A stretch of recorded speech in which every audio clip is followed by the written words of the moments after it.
Hello friends, स्वागत आहे तुमचं माझ्या चॅनलवरती. फ्रेंड्स, तुम्हाला जर व्हिडिओ आवडला तर व्हिडिओला लाईक करा, चॅनलला सबस्क्राईब करा आणि बेल आयकॉन दाबायला विसरू नका. माझं नाव जयेश. मी BAच्या शेवटच्या वर्षाला होतो. संजीवनी माझ्याच क्लासमध्ये होती. संजीवनीला मी BAच्या पहिल्या वर्षापासून ओळखतो. अजून आम्ही दोघे बोलत नाही, पण ती माझ्याशी एकदा चुकून बोलली, "थोडं बाजूला होतोस का?" तेवढंच मी तिला ओळखतो. म्हणजे माझा आणि तिचा काही खास असा संपर्क नाही, पण हीच एकतर्फी प्रेमाची छोटी ती गोष्ट. एक दिवस मी तिला विचारेन याच आशेने मी कॉलेजला येत होतो. असं वाटत होतं कधी हे कॉलेज संपते, चांगली नोकरी लागते आणि मी संजीवनीच्या आईबाबांना भेटेन आणि त्यांना लग्नाविषयी बोलणी करेल. खरंच मी किती स्वप्नात जगतोय. कधी कधी स्वप्न तुटेल अशी भीती पण वाटते, पण रिस्क घ्यावी लागते बॉस. जे होईल त्याला सामोरे जाण्याशिवाय पर्याय नसतो. दररोज संजीवनीला लपून पाहण्याची मज्जा असते, ते सुख या जगात कुठेच नाही. तिचं दिसणं, तिचं वागणं, तिचं बोलणं, तिचं चालणं, प्रत्येक गोष्टीने मी अक्षरशः वेडा झालो होतो. तिला मिळवण्याआधीच तिला गमवायची भीती वाटत होती. ती या जगात वेगळीच होती, अगदी साधी होती. इतर मुलींसारखी ती मुलांशी बोलायची नाही. ती आणि तिचा अभ्यासाच्या बाबतीत खूप गंभीर असायची. तिला अभ्यास खूप आवडायचा. कॉलेजच्या मुलं-मुली लेक्चर बंक करून फिरायला जायचे, पण या मॅडम सगळे लेक्चरला हजर. फ्री वेळ मिळाला की ती वाचनालयात पुस्तकात बुडालेली असायची. ती खूप साधी होती, पण तिच्या चेहऱ्यावर एक वेगळी चमक होती. एकदम शांत स्वभाव, मॅरेज मटेरियल होती ती.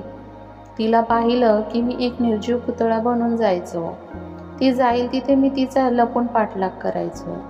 एक विचित्र आणि वेगळं माझं प्रेम होतं तिच्यावर. एक दिवस तिच्या बेंचजवळ एक रुमाल पडला होता. मी उचलला आणि दुसऱ्या दिवशी रुमालाच्या बहाण्याने तिच्याशी बोलण्याचा प्रयत्न करत होतो. तर ती एकच वाक्य बोलली, "हा माझा रुमाल नाही." तिचं बोलणं मला कळालं नाही. मी परत काय विचारलं तर ती हसून निघून गेली. कदाचित तिला कळालं होतं की मी तिच्यावर प्रेमात पडलो आहे. का हा माझा गैरसमज आहे? ती कॉलेजला नाही आली की मला कॉलेज नकोसं वाटायचं. कॉलेजला मी शिकायला कमी आणि संजीवनीला पाहायला जास्त जायचो. काही दिवस संजीवनी आली नाही. मी खूप अस्वस्थ झालो. माझी प्रेमाची कथा कुठेतरी थांबली असंच मला वाटलं. तेव्हापासून संजीवनी माझ्या आयुष्यातून गायब झाली असंच वाटलं. मी तिला खूप शोधलं.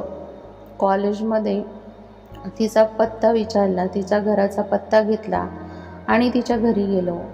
ती एका बैठ्या चाळीत राहत होती. तिला वडील नव्हते. तिचा दरवाजा वाजवला आणि तो एका बाईने उघडला. "मी इथे संजीवनी राहते का?" "बाई, नाही, इथे कोणी संजीवनी राहत नाही." मला खूप आश्चर्य वाटलं. कॉलेजला पण खोटा पत्ता कसं काय दिला असेल? मी खूप माहिती काढल्यावर मला कळालं की तिची बहीण आमच्याच कॉलेजला फर्स्ट इयर BAला आहे. मी तिला भेटलो. "तू संजीवनीची छोटी बहीण आहेस का?" कविता: "नाही, माझी कोणी बहीण नाही."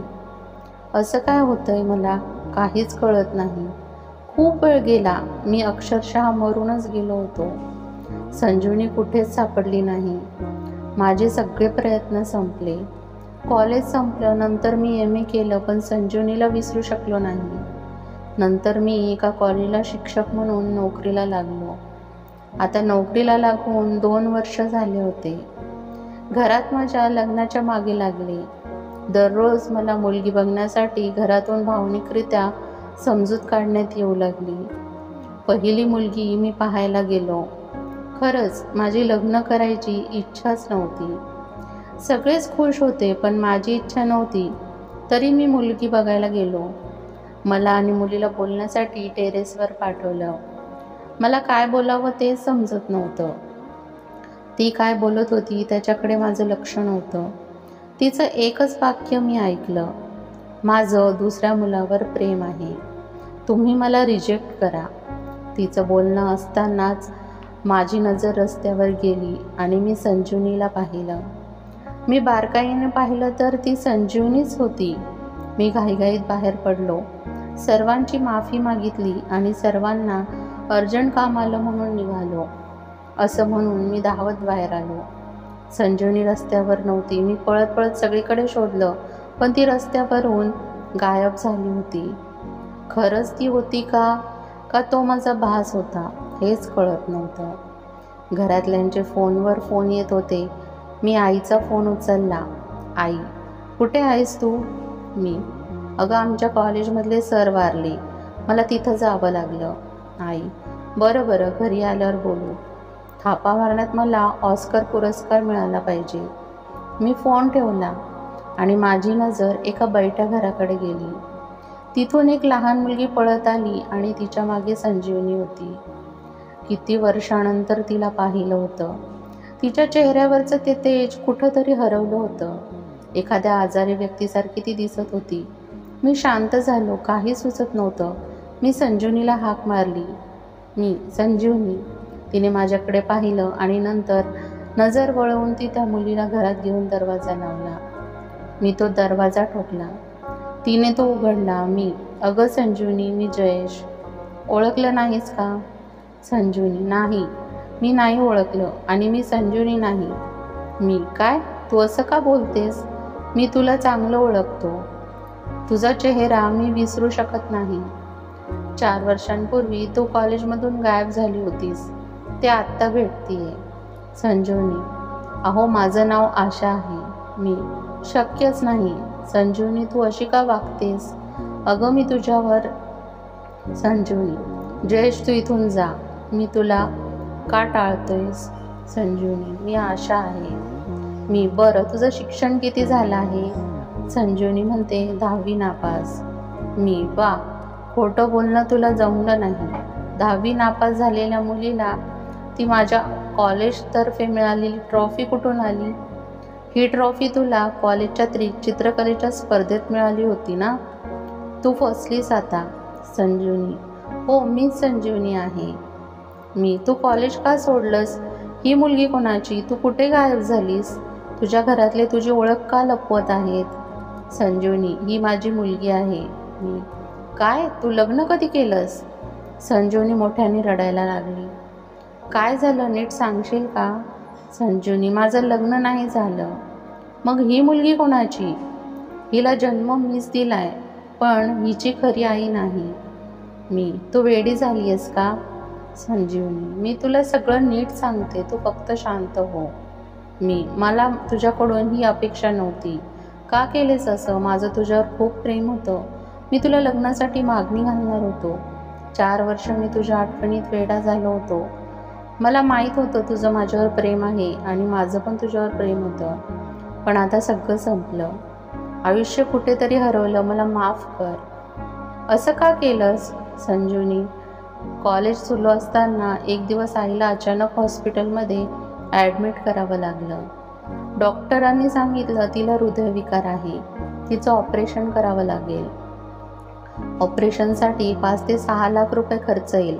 आमची परिस्थिती खूप खराब होती. राहायच्या घरचं भाडं देणंही अवघड होतं. हा ऑपरेशनचा खर्च कुठून देणार?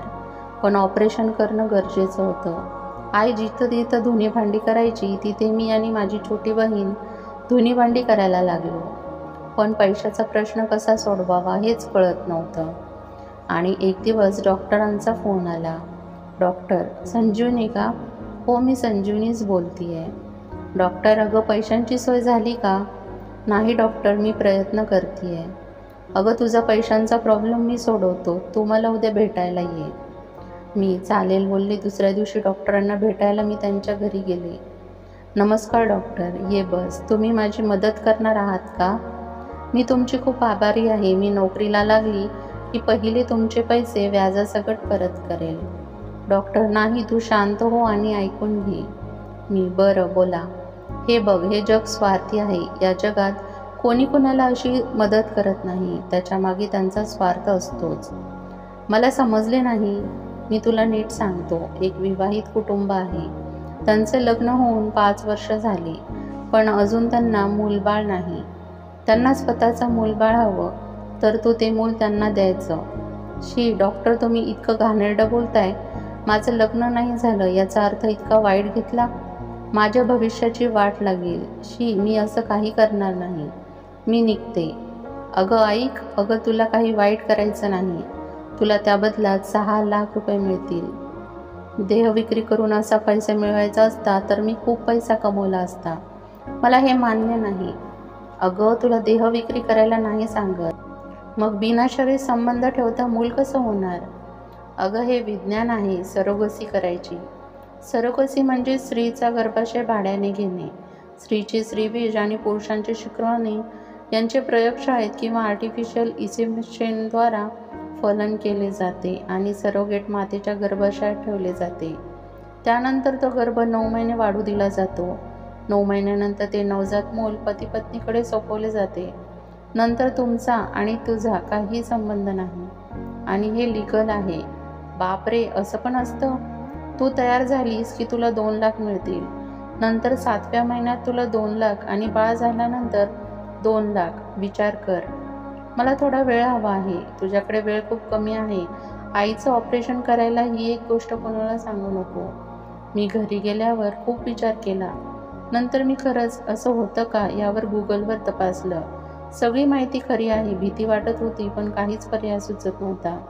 आईची तब्येत बिघडत चालली होती. सगळे नातेवाईकांकडे हात पसरून झाले होते. सोनं पण एवढं नव्हतं की त्यावर लोन मिळेल. 2 दिवसांनी परत डॉक्टरांचा फोन आला. खुशखबर. मी काय? ज्यांना बाळ हवंय त्यांना तुझी परिस्थिती कशी आहे हे सांगितलं. ते बोलले की तुझ्या आईचं ऑपरेशन ते मोफत करून देतील. शिवाय तुझ्या आणि तुझ्या बहिणीच्या शिक्षणासाठी 10 लाख रुपये देणार आहेत. तू तयार झाली की पहिले तुझ्या आईचं ऑपरेशन. 7 महिन्यानंतर तुला 7 लाख रुपये आणि बाळ झाल्यानंतर 3 लाख रुपये. फक्त 9 महिन्यांचा प्रश्न आहे. तुझी पूर्ण काळजी, तुझं खाणं पिणं, 9 महिन्याचा पूर्ण खर्च तेच करणार आहेत. विचार कर, एवढी चांगली ऑफर तुला भेटेल का? मला थोडा वेळ हवाय. बघ, तू तुझं ठरव आणि मला फोन कर. मला हे ठीक वाटत नव्हतं. काहीच कळत नव्हतं, पण माझ्याकडे पर्याय नव्हता. मी डॉक्टरांना फोन करून होकार कळवला. माझा होकार येताच आईचं ऑपरेशन झालं. आईला सुखरूप बघून मला विश्वास बसला. मी काही चुकीचं करत नाही. मी एक नोकरी लागल्याचा बहाणा करून घरातून निघाली. मी डॉक्टरांकडे गेले. आम्ही एका दुसऱ्या डॉक्टरांकडे गेलो. माझी सरोगसी करायची प्रक्रिया सुरू झाली. मला एका मोठ्या बंगल्यात नेण्यात आलं.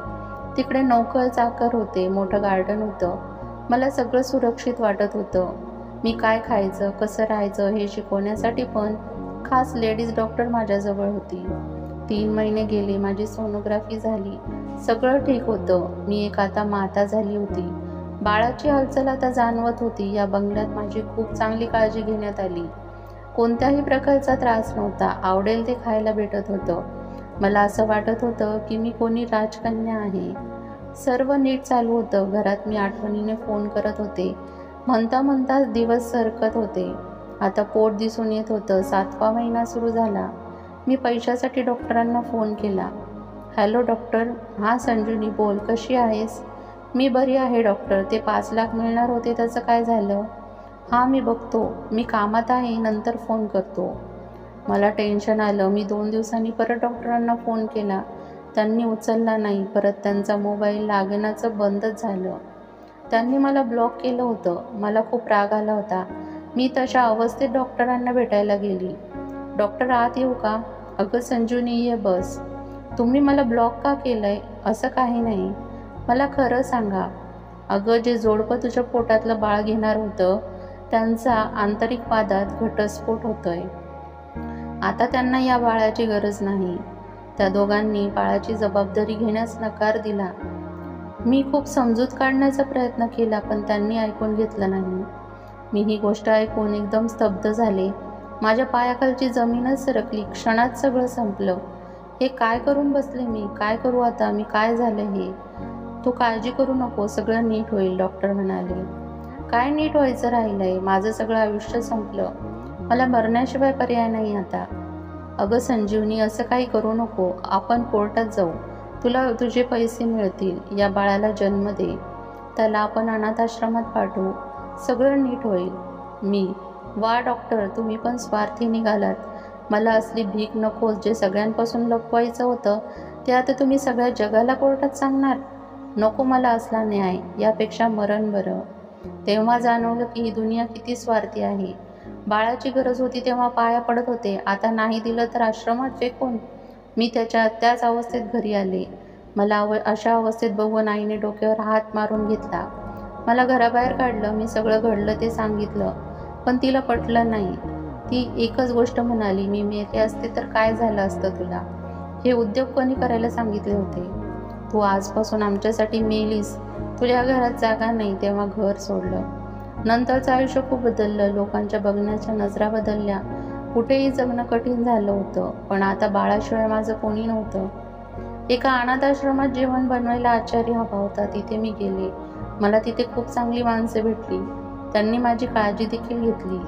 मी पण त्या अनाथाश्रमाला माझं समजलं. ही गोडपरी तिथेच जन्माला आली. माझं शिक्षण पूर्ण केलं. माझ्या पदवीनंतर मी छोटी नोकरी केली. अनाथाश्रम माझं घर झालं. पण काही महिन्यांनी तिथे पण राहणं कठीण झालं, कारण त्या अनाथाश्रमांच्या संस्थापक माझ्यावर वाईट नजर ठेवून होता. मी कशीबशी तिथून सटकली. आता इथे राहते. कोणी नाही माझं. परी लहान असल्यामुळे मला नोकरी करता येत नाही आणि परीला कुठे सोडू शकत नाही. म्हणून मी घराचे काम करायला लागली. काम करता करता मला परीला पण वेळ देता येऊ लागला. आता फक्त परीच्या भविष्याचा मी विचार करते. जे मला नाही मिळाले ते मला तिला द्यायचं आहे. मी तिच्यासाठी काही पण करेन. संजीवनी रडायला लागली. संजीवनी, तू रडू नको प्लीज. तू माझ्याशी लग्न करशील का? संजीवनी, काय? मी परीसोबत तुला आपलंसं करेन. परीला वडिलांचं नाव देईन. तू आई नसताना आई बनू शकतेस, तर मी वडील नसून वडील का पण नाही बनू शकत? संजीवनी, नको जयेश, माझ्यासाठी स्वतःच्या आयुष्याची वाट लावू नको. तुझ्या घरातले हे स्वीकारणार नाहीत.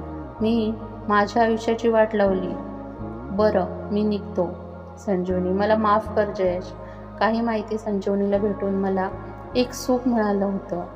मी घरी आलो. घरी माझे सगळे वाट बघत होते. मी घरी येताच, आई हे घे पाणी. कशामुळे सर वारले रे? आई, मी खोटं बोललो. अरे काय खोटं बोलला? ते जाऊ दे, तुला मुलगी कशी वाटली? बाबा, मुलींच्या घरातल्यांनी तुला पसंत केलंय. पुढच्या महिन्यात साखरपुडा करून घेऊ. मी, लग्न नाही करायचं. बाबा, का पण? माझं संजीवनीवर प्रेम आहे आणि आम्हाला एक मुलगी आहे. काय? लग्नाआधी एका मुलीच्या आयुष्याची वाट लावलीस? आईने खूप मारलं. आई खूप रडायला लागली. बाबांनी खूप शिव्या दिल्या. घरात सगळे माझ्यावर नाराज होते. 2 दिवस माझ्याशी कोणीच बोललं नाही. मी पण माझ्या कपड्यांची बॅग भरली. घरात सगळे बसले होते. मी, माझ्याकडून चुकी झाली ती मला मान्य आहे. मी त्या मुलीशी लग्न करायला जातोय. मी घर सोडून जातोय. माझ्यामुळे तुम्हाला सर्वांना त्रास झाला, त्याबद्दल मी मनापासून माफी मागतो. त्यांना हे सांगता सांगता मी घर सोडलं. आज मी एका मुलीसाठी माझ्या आईबाबांना सोडतोय. मला देव यासाठी कधीच माफ करणार नाही. पण आता संजीवनीला, परीला माझी गरज आहे. देवाला कळेल माझ्या मनातलं. संजीवनीला भेटलो. तिला सांगितलं, माझं तुझ्यावर तेव्हा पण प्रेम होतं, आता पण आहे. मला फक्त तुझ्याशीच लग्न करायचं आहे. ती हे ऐकून तिला घट्ट मिठी मारली आणि रडायला लागली. तेवढ्यात माझा फोन वाजला. फोन बाबांचा होता. बाबा बोलू लागले, स्वतःला जास्त शहाणा समजू नकोस. कोणी काही बोलत नाही म्हणून जास्त शहाणपणा गाजवू नकोस. त्या पोरीला घरी घेऊन ये, आत्ताच्या आत्ता. मी संजीवनी आणि परीला घेऊन घरी गेलो. आई, पोरी, मला माफ कर. आमच्या पोरामुळं तुझ्यावर ही वाईट वेळ आली. माझी नात कुठं आहे? अगं, पण तू तरी यायचं ना आमच्याकडे. का सगळा त्रास एकटा सहन केलास? तुझ्या आईबाबा कुठे आहेत? मी, तिला आईबाबा नाहीत आणि तिच्या आईने तिला घरातून बाहेर काढलं. आईने परत एक कानाखाली दिली माझ्या. तुझ्यामुळे या पोरीला सगळं भोगावं लागलंय. अगदी तुझ्या आईशी बोलते आणि तुमचं दोघांचं लग्न लावून देतो. आणि जयेश, तुला घर सोडायचं असेल तर तू जा. माझी सून आणि नात माझ्यासोबतच राहील. आई बाबा, मला माफ करा. आईने रडत घट्ट मिठी मारली. आमच्या लग्नाची तयारी सुरू झाली. संजूने, तू घरात खोटं का बोललास? अरे, मला अरे तुरे करायचं नाही, आओ जाओ करायचं. आता तू हक्काच्या घरात आहेस. संजूनी, का हो तुम्ही असं का केलं? स्वतः वाईटपणा का घेतला? मूल कितीही मोठं झालं तरी आईवडिलांसाठी गुणीच असतं. ते माझी कोणतीही चूक हसत घेतात. तू माझ्या आईसाठी परीला जन्म दिलास आणि मी तुझ्यासाठी या खोट्या गोष्टीला जन्म दिला. या खोट्यामुळे मी कोणाचंही नुकसान केलं नाही. इतिहासात पण अशा खूप चुकीच्या गोष्टी घडल्यात ज्या झाकण्यात आल्या. मी कोणी देवमाणूस नाही, पण चांगलं करण्यासाठी थोडं वाईट झालं तर काय होतंय? संजीवनी, मी खूप नशीबवान आहे. तुमच्यासारखा जीवनसाथी मला मिळाला. तुमचं कुटुंब पण छान आहे. तुमचं नाही आपलं. काही दिवसानंतर संजीवनीची आई बहीण पण एक आले. आमचं लग्न झालं, सगळे खुश होते. आता आम्ही दोघे नोकरी करतो. या जगातलं सर्वात मोठं सत्य हेच आहे की जे होतं ते चांगल्यासाठीच होत असतं. काही वर्षांनी संजीवनीला डॉक्टरांचा परत फोन आला. डॉक्टर, संजीवनी. संजीवनी, बोला डॉक्टर. डॉक्टर, खुशखबर. अगं, त्या दोघांचं परत जुळलंय आणि त्यांना ते बाळ हवंय. त्या बदल्यात ते लगेच 1 कोटी द्यायला तयार आहेत.